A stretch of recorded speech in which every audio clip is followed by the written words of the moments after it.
September 6, 2026 is the height of a political shift that has been going on for years in Germany. Current polls just 1 month before the election show that the Alternative for Germany, Germany's right-wing populist party, will be the biggest party, doubling their votes from the last election in Sachsen-Anhalt. And there's a real possibility that the AfD will not just be the strongest political force, but that they could also secure absolute majority in parliament with 51.8% of the seats. What would that mean for you, the hundreds of thousands of expats living and working here in Germany? Will you have to leave Germany, or is the media just fear-mongering and blowing everything out of proportion? Today, we look at the facts. No political bias, no taking sides, just a cold-headed breakdown of what happens if the AfD wins this election and becomes the biggest party in less than 1 month from now.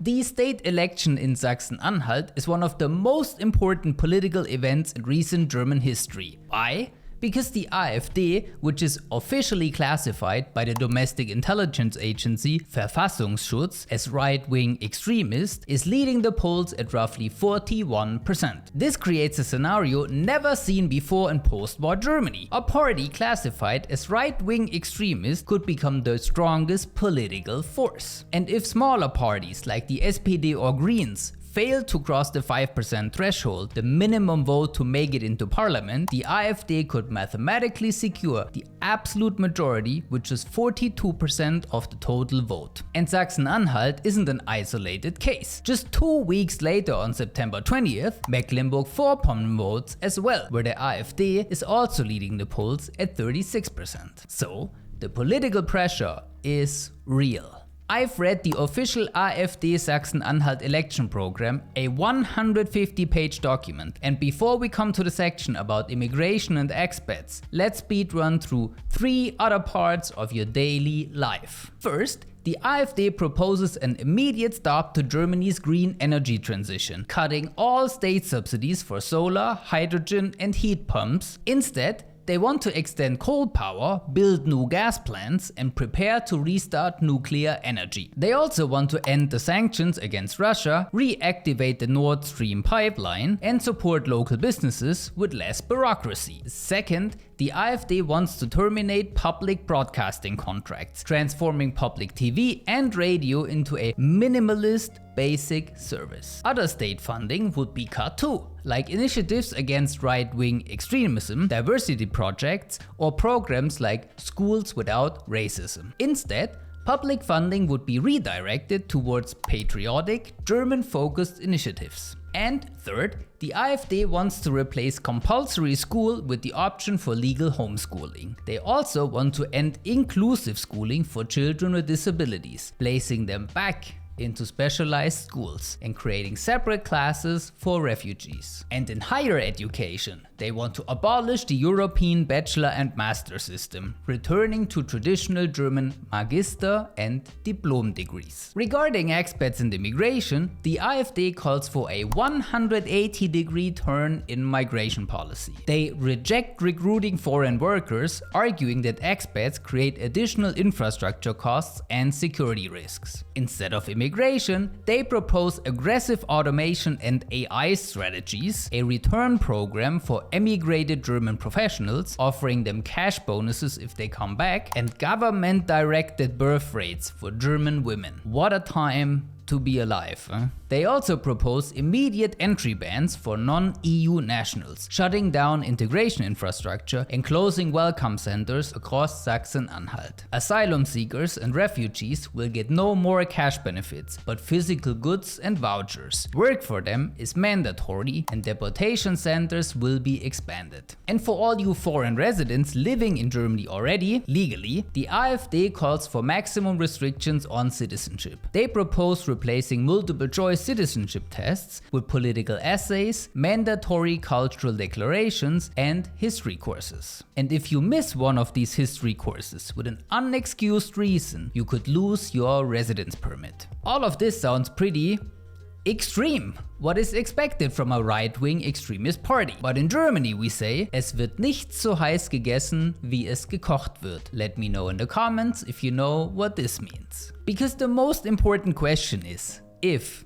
big if, the AfD gets absolute majority, what could they actually do? And where are their legal limits? Because we are only talking about one of 16 state governments in Sachsen-Anhalt, not the federal government for entire Germany. And Sachsen-Anhalt is a very small state when it comes to inhabitants. If the AfD really achieves absolute majority, experts anticipate a lot of lawsuits. These extreme changes like ending compulsory schooling or restricting academic freedom would face immediate lawsuits before the state and federal constitutional court. Civil servants, labor unions and churches would challenge controversial laws, leading to years of delays for basically everything the AfD decides. So yes, a state government holds direct power over education, schools, universities, and state funding for culture, media, and police. So they could change school laws, cut funding for public media, and replace senior officials like the head of state police and the state domestic intelligence agency. They would also control the local Ausländerbehörden,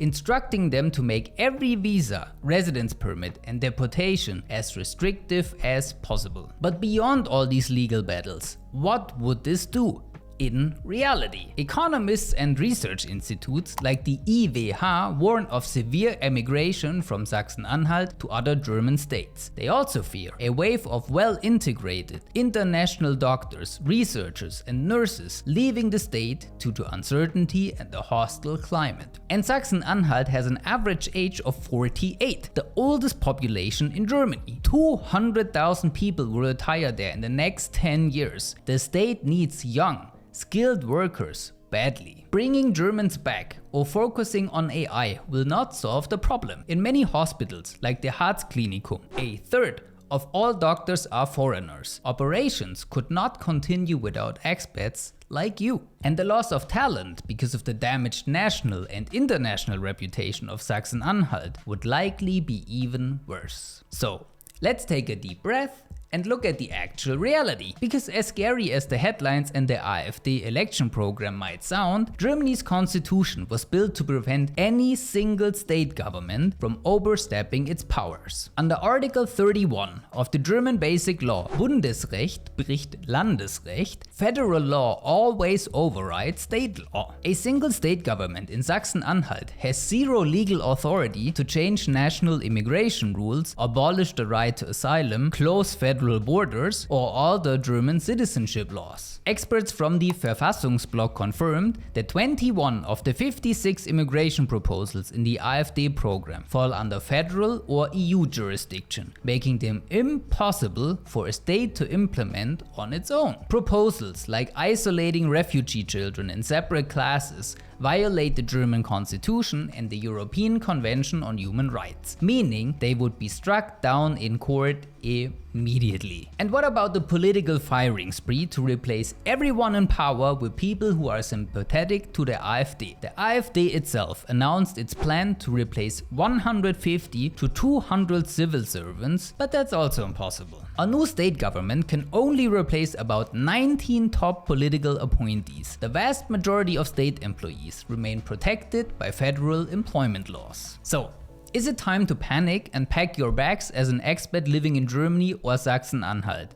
Absolutely not. I know political shifts can create uncertainty, but Germany's federal system and independent constitutional courts set legal boundaries to ensure you are protected under national law. So the best strategy in times of political noise is to focus entirely on what you can control. Optimize your life and financial setup as efficiently as you can under federal laws, completely independent of regional politics. And if we can help you with that, book a free strategy meeting with us right here. We can help you navigate the system so you can sleep in peace and focus on your future. Thank you for watching und bis zum nächsten Mal.